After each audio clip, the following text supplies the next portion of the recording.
Guys, what is up? Welcome to another episode of Maximilian Must Know.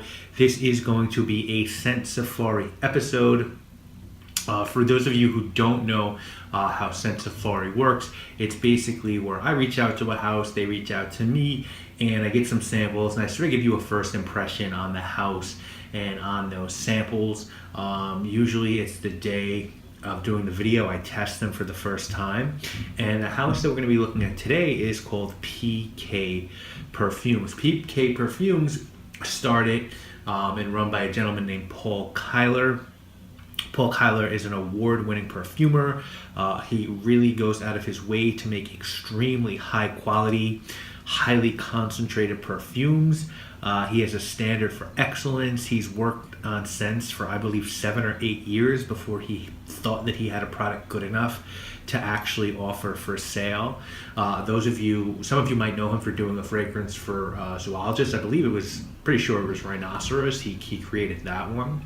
And I actually sort of know Paul from, when I started getting into making my own fragrances, I joined a perfume making group on Facebook, and he's just been so instrumental and helpful in guiding me through my journey, him and Sarah McCartney. And it's funny because I really listen to everything he says, and with Sarah it's sort of like I know what she's done, right? Because we've worked on stuff together and I've had some of her fragrances. I had no idea what Paul's stuff smelled like other than rhinoceros, so I was really sort of anxious to do something, to check his stuff out. From his website, he'll tell you, and I'm going to link to the website in the description, of course, natural essential oils, absolutes, resins, and resinoids all figure prominently in all my formulations and range between 20 and 50% of the fragrance. So these are very highly concentrated fragrances. We're going to look at 4 today. He sent me this beautiful sample pack in this red box with this red sort of velvet case. Each fragrance comes on a card with some art on it, and I picked 4 that I thought you guys might be most interested in, that seemed the most interesting to me, but I easily could have done 2 entire Scent Safari episodes on this house, and maybe I'll do another one down the road. Now the sample set which was sent to me is available on Paul's website, and I believe you get it's $25 for 13 cents, so a really good deal. You get to check out almost all of his work, and for like less than $2 a sample. So really good value. As far as pricing on his fragrances, for the most part, most of them, there's a couple of options. You can get like a 4 ml per spray for $15. You can get a 15 ml spray for $55, a 30 ml spray for $80, or a 60 ml 2-ounce spray for $125. So there are a lot of different options there. So let's talk fragrances.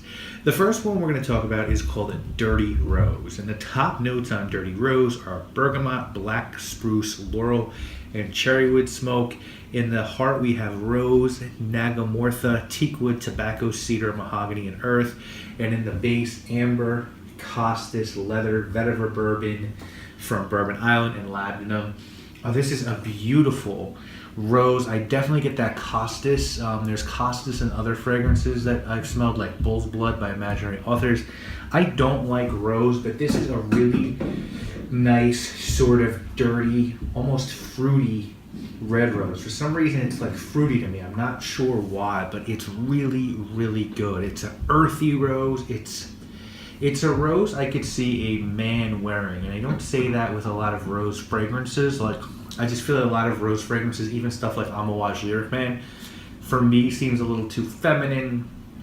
That one's like a little too squeaky clean. This one feels dirty, it feels rugged, it feels masculine. It's really good. I'm not a rose guy. I really like this one, and all of these, I will say right off the bat, perform wonderfully. You're never going to have like projection problems with these. The next one I want to talk about is called Violet Chocolatier, and the notes on this one are chocolate covered apricots, cocoa absolute, nutmeg, hazelnut, violet, magnolia, jasmine, rose, honey, gardenia, amber, benzoin, and pemuru. Oh, and a bit more chocolate. And to me, guys, every everything I smelled from Paul, if I didn't enjoy it, I thought the quality was just insane. Violet Chocolatier is amazing. It's easily the best from the group, in my opinion. It just smells like dark chocolates filled with like violet liqueur. You know, in Bloomingdale's, there used to be this place called, I work across the street from Bloomingdale's in Manhattan. There used to be this chocolatier called Martine's, and you'd go up to the floor where they were, and they were in the kitchenware department, and you could just smell that they made their chocolates there. You could just smell the chocolate, that chocolate liquid, right as soon as you got up the escalator. And to me, it smells like one of those high quality chocolates just filled with this wonderful violet liqueur. This is amazing. This is as realistic of a fragrance as I've ever smelled. Anyone who likes gourmand fragrances should check this out. Anyone who likes chocolate fragrances should check this out. The combination of chocolate and violets is beyond brilliant. It's ingenious. And this is one of the best fragrances, easily one of the best gourmand fragrances I've ever smelled in my life. And it lasts and lasts and lasts. Check this one out. This, you will not be disappointed. Okay, next I want to go to Gold Leather. He's got Paul has a bunch of different leather fragrances, each with different colors in the title. So Gold Leather, I believe these are a bit more pricey, and they range from $20 to $165. So in this one, you've got a lot of different notes. You've got gardenia, tuberose, ylang-ylang, helichrysum, honeysuckle, lily, jasmine, carnage, and gennet on the flower side. You got some fruits. You've got satsuma, guava, red mandarin, and bergamot. You've got woods, smoke tree, and amberwood. You've got herbal notes, tobacco, and clary sage. And you've got patchouli and oak moss. Then you've got leather, benzoin, tonka, styrax, fossilized amber, and other ambers. And you've got musk and cinnamon. So this is a super high quality leather. There's so much going on. I don't know that it blows me away, because I feel like there's almost too much here, and I really wish the leather shined, I guess. His other fragrances, I'm sure where the leather shines a little bit more. But this is just one of those fragrances where there's so much going on, and it's almost impossible for me to deconstruct it in a 2 minute, 2 minutes in a video. Again, quality is through the roof. The spices come out right away. The fruits, the florals. If you like leather fragrances, if leather fragrances are your thing, you need to check out every leather fragrance that Paul has made. But so far, I'm more of a fan of the Dirty Rose and Violet Chocolatier, because for me, they're sort of new, and they sort of blow my mind in terms of me not experiencing anything like it before.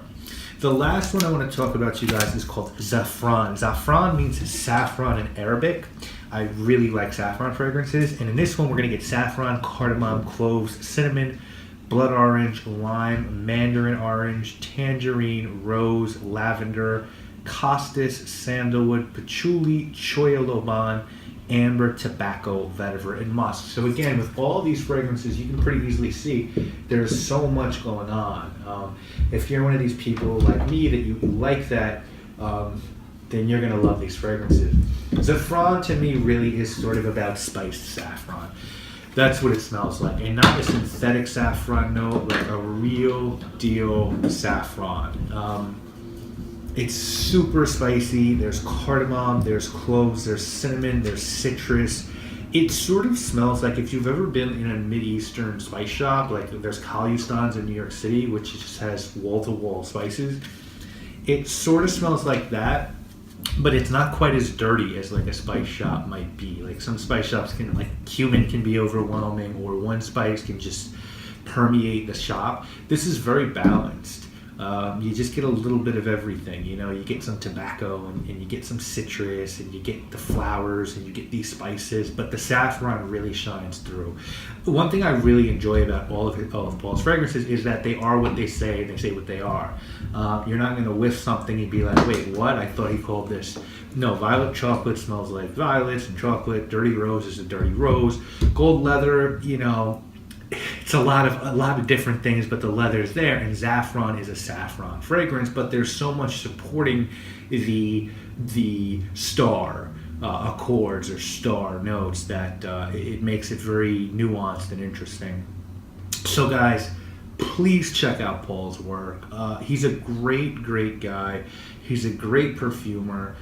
I don't think he gets the recognition in this community that he should. I think if more people checked his work out, I think you'd see a lot of his fragrances in lists, in starting lineups, in collaborations. They're really worth it. There's something for everyone. The quality's through the roof. The prices are pretty good for for 20 to 50% fragrance oil. And as someone who's learning how to make fragrances, this is a man who knows what he's doing, who loves what he's doing, who wants to spread that love, who's generous with his time and his knowledge, and I really think he should be supported, certainly by us in the YouTube community. So please do that. I'm going to link to Paul's website in the description. Hope you enjoyed this video. If you've tried any of his work, Rhinoceros or anything else, please do let me know. I'd love to know what others think here.